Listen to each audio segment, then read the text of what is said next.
नमस्कार मित्रांनो, आज मी तुम्हाला अशी गोष्ट सांगणार आहे की जी तुमच्या आयुष्याची दिशाच बदलेल.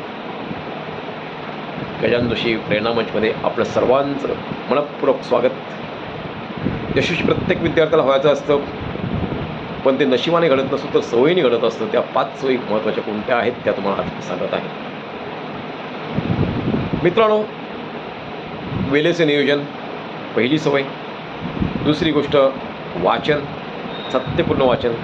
तिसरी गोष्ट प्रश्न विचारणे, शंका आल्यानंतर प्रश्न ताबडतोब विचारला पाहिजे. चौथं म्हणजे आपण सकारात्मक असलं पाहिजे, किती अडचणी येऊ द्या त्याच्यातून मार्ग निघतोच. आणि 5वं सातत्य. प्रयत्नामध्ये सातत्य असलं पाहिजे, परिश्रमामध्ये सातत्य असलं पाहिजे की तुम्हाला यश नक्कीच मिळतो. तर विद्यार्थ्यांनो, ह्या सवयीच मनुष्याला घडवत असतात, यश मिळवून देत असतात. सर्वांनी या सवयीचा अंगीकार करा आणि यशस्वी व्हा. सर्वांना हार्दिक हार्दिक शुभेच्छा. मित्रांनो, व्हिडिओ आवडला असेल तर नक्कीच लाईक करा, शेअर करा. गजानन जोशी विचारमंच ह्या चॅनेलला सबस्क्राईब करा. धन्यवाद.